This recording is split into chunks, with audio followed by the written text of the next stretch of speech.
अभी तक आप जीएसटी रजिस्ट्रेशन में 10 लाख, 20 लाख और 40 लाख टर्नओवर लिमिट के बारे में सुनते आ रहे हैं।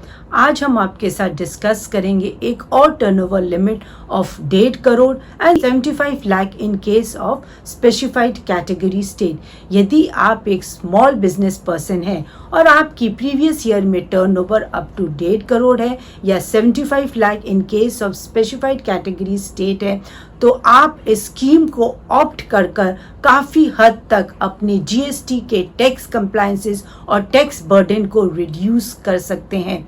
आपको ना तो जीएसटी के 12%, 18% या 88% जीएसटी पे करना होगा, न ही आपको किसी भी तरह की आईटीसी के झंझट में पड़ना होगा। सिंपली आपका जो भी टर्नओवर है उसका एक fix percentage of your turnover as GST pay करें और खुद को जीएसटी की टैक्स कंप्लायंस और टैक्स बर्डन से मुक्त करें।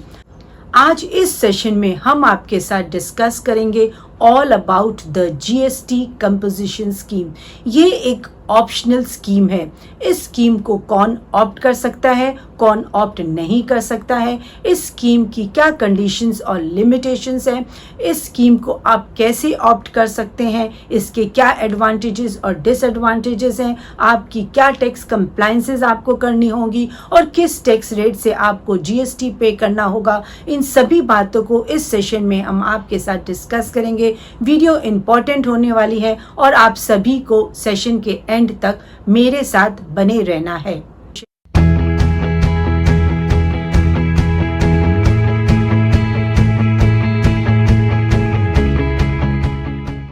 हाय friends, welcome back to my channel. I am CA Anita Agarwal. यदि आपने अभी तक मेरा चैनल सब्सक्राइब नहीं किया है तो subscribe my channel and press the bell icon ताकि आपको इस तरह की वैल्यूएबल इंफॉर्मेशंस की नोटिफिकेशंस मिलती रहे।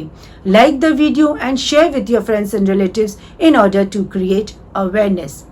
अब ये जीएसटी कंपोजिशन लेवी स्कीम क्या है, चलिए इन सभी बातों को एक एक करके हम आपके साथ इस सेशन में डिस्कस करते हैं।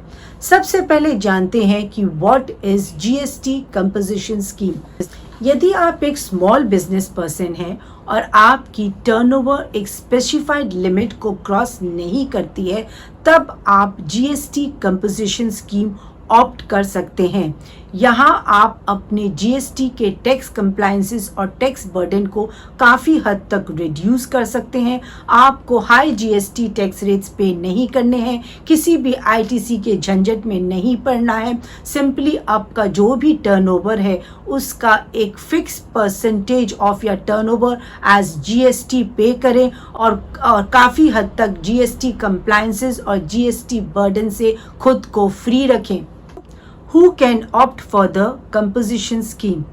यदि आप एक स्मॉल बिजनेस पर्सन हैं और आपका टर्नओवर प्रीवियस फाइनेंशियल ईयर में only up to 1.5 crore in case of goods और 75 lakh in case of Uttarakhand and 7 north eastern state हैं, उस केस में आप कंपोजिशन स्कीम को ऑप्ट कर सकते हैं।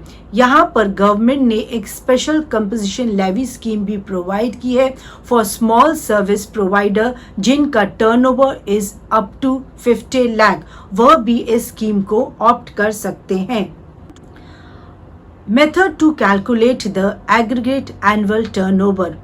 यदि आपने डिफरेंट स्टेट में अपना GST registration as a PAN basis ले रखा है, तब आपका aggregate annual turnover will be computed on all India basis और इसमें इंक्लूड किया जाएगा आपकी सभी taxable supply, exempted supply, export of good and services, interstate supply और यहाँ पर एक्सक्लूड किया जाएगा value of inward supplies on which tax is payable by RCM. आपके सभी टैक्सेस और सेक्स को एक्सक्लूड किया जाएगा। आपकी कोई भी इंटरेस्ट या डिस्काउंट है उसे भी calculation of aggregate annual turnover से एक्सक्लूड किया गया है।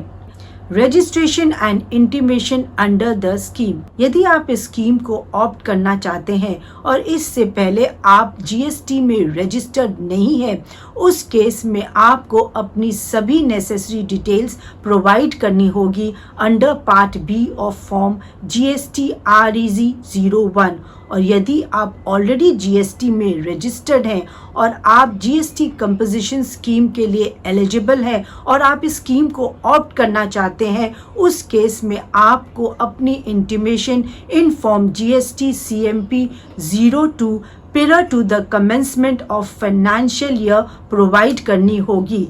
और जब आप इस स्कीम को ऑप्ट करेंगे within the 60 days from the commencement of relevant financial year, आपको फॉर्म GST ITC 03 भी प्रोवाइड करना होगा, जिसमें आप अपनी सभी इनपुट्स की डिटेल, चाहे वो कैपिटल गुड्स के फॉर्म में है, फिनिश गुड्स हैं या सेमी फिनिश गुड्स हैं, उनकी सभी डिटेल्स आपको प्रोवाइड करनी होगी। आप जब भी कंपोजिशन स्कीम को ऑप्ट करेंगे तब आपको अपना जो भी इनपुट आपके पास ऑलरेडी है, उस स्टॉक का जो भी आपने ITC क्लेम किया है, उसे आपको रिवर्स करना होगा।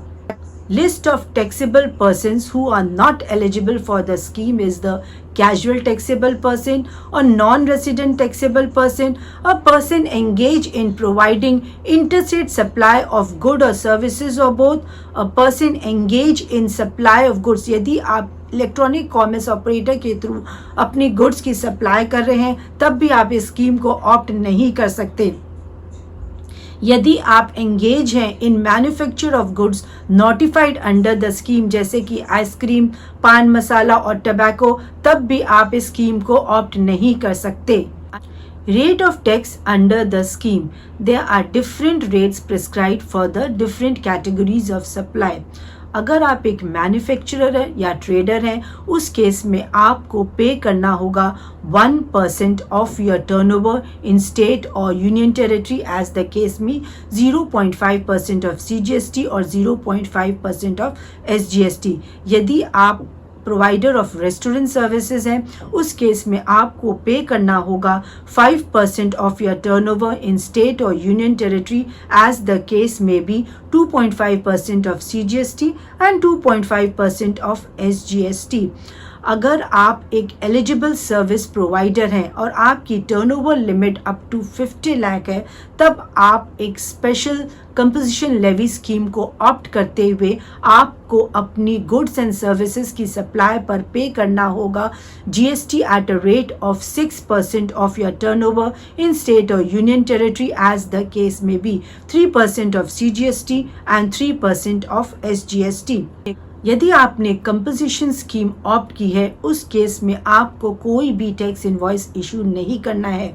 आपको simply bill of supply issue करना है और on the top of the every bill of supply आपको मेंशन करना है composition taxable person not eligible to collect tax on the supplies. Condition and restrictions under the scheme, एक बार आपने composition scheme opt कर ली तो आपको कोई भी टैक्स इनवॉइस इशू नहीं करना है। आपको simply bill of supply issue करना है।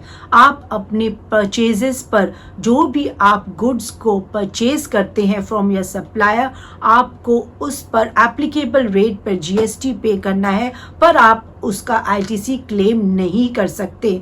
और आप जो भी, अगर आप RCM के लिए लायबल है तो उस पर भी आपको टैक्स पे करना होगा एट एन एप्लीकेबल रेट। जो भी आपका रजिस्टर्ड ऑफिस है, आपको अपने बोर्ड पे डिस्प्ले करना होगा कंपोजिशन टैक्स पेयर।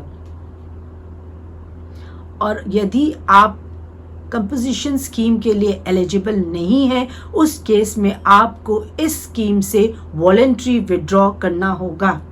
कंडीशंस विच में render a person ineligible for the scheme, यदि आपका प्रीवियस ईयर में टर्नओवर प्रिस्क्राइब्ड लिमिट को क्रॉस कर जाता है तो आप इस स्कीम के लिए इनएलिजिबल हो जाएंगे। यदि आपने कंपोजिशन स्कीम के किसी भी प्रोविजंस का कंट्रीवेंशन किया है, उस केस में भी आप इस स्कीम के लिए इनएलिजिबल हो जाएंगे। Withdrawal from the composition levy scheme, एक बार आपने खुद को कंपोजिशन लेवी स्कीम में रजिस्टर करवा लिया है और आप जब तक कंपोजिशन लेवी स्कीम की सभी कंडीशंस को सेटिस्फाई करते हैं, आप इस स्कीम में रह सकते हैं। लेकिन यदि आप इस स्कीम के लिए इनेलिजिबल हो जाते हैं या आपने किसी भी प्रोविजंस का वायलेशन किया है, उस केस में आपको खुद को इस स्कीम से विड्रॉ करना होगा bye filing the form GST CMP 04 with in the 7 days of occurrence of such an event. और यदि आप वॉलेंट्री इस स्कीम से ऑप्ट आउट होना चाहते हैं, उस केस में आपको अपना इंटीमेशन फॉर विड्रॉयल फाइल करना होगा in form GST CMP 04 on the GST portal before the date of such withdrawal.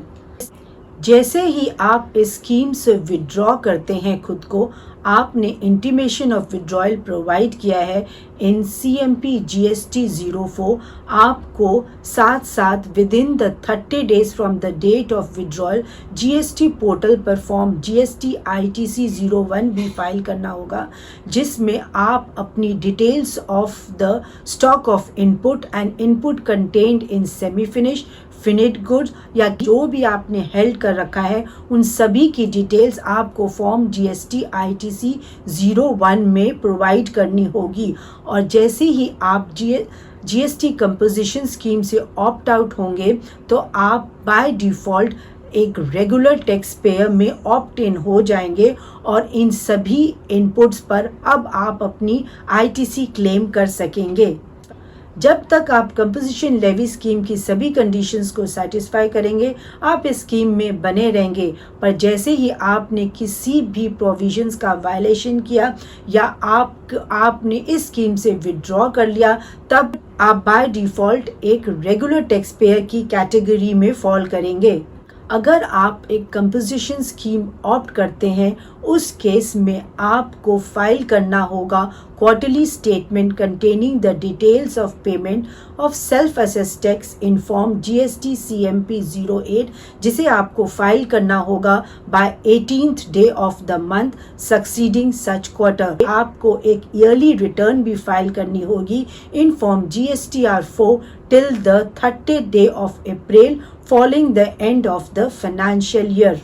Action for contravention of provisions of the scheme. यदि आपने कंपोजिशन स्कीम में रहते हुए इसके किसी भी प्रोविजंस का आप कंट्रवेंशंस करते हैं, उस केस में GST ऑफिसर के तरफ से आपको एक शो कॉज नोटिस इशू किया जाएगा इन फॉर्म GST CMP 05, जिसका रिप्लाई आपको 15 days में देना होगा। एक बार आपने अपना रिप्लाई दे दिया, तब GST officer with in the 30 days आप पर एक इशू ऑर्डर करेंगे इन फॉर्म GST CMP 07, जिसमें या तो वो आपके रिप्लाई को एक्सेप्ट करेंगे या डिनाई करेंगे। यदि वो एक्सेप्ट करते हैं तो आप GST कंपोजिशन स्कीम में बने रहेंगे। यदि उन्होंने डिनाई कर दिया, तब आपको GST कंपोजिशन स्कीम से खुद को विड्रॉ करना होगा bye filing the form GST CMP 04, और साथ के साथ आपको अपनी सभी इनपुट की details in the statement form GST ITC 01 provide करनी होगी। The tax payer will be liable to pay the due tax and penalty. However, no adverse action will be taken without following the principle of natural justice. अगर आप GST composition scheme opt करते हैं, it will reduce your tax compliance. आपको monthly या quarterly GSTR 1 और GSTR 3 भी file करने की कोई भी रिक्वायरमेंट नहीं है। आपको एक क्वार्टरली स्टेटमेंट इन CMP 08 और एक एनुअल रिटर्न इन GSTR 4 फाइल करनी होगी। आपकी टैक्स लायबिलिटी भी काफ़ी हद तक रिड्यूस हो जाएगी। आपको standard rate of tax at 12%, 18% GST pay नहीं करनी है। आपको एक fix percentage of your turnover as a GST pay करना होगा। Third benefit under GST composition scheme is high liquidity.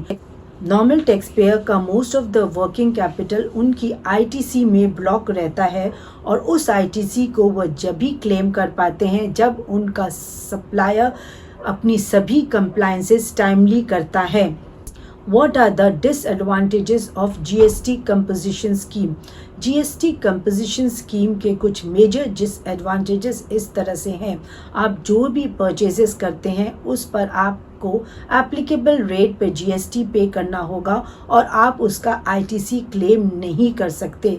आपका बिजनेस लिमिटेड हो जाएगा क्योंकि आप अगर कंपोजिशन स्कीम में है न तो आप export of good and services कर सकते हैं, न ही आप इंटरस्टेट सप्लाई कर सकते हैं, न ही आप अपनी supply of goods through the e-commerce operator कर सकते हैं। One of the biggest disadvantages of composition levy scheme is pay tax from your own pocket. आप जो भी सेल्स करते हैं उस पर आप अपने बायर से कोई भी जीएसटी कलेक्ट नहीं कर सकते।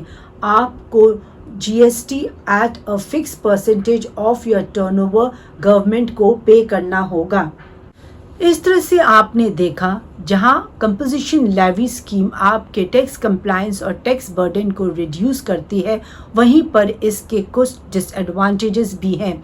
इसलिए आपके लिए स्कीम बिल्कुल ऑप्शनल है। आप अपनी सहूलियत और अपनी कन्वीनियंस के हिसाब से ही इस स्कीम को ऑप्ट कर सकते हैं। Hope guys this video has added value to you. Thanks for your valuable time. जय हिंद।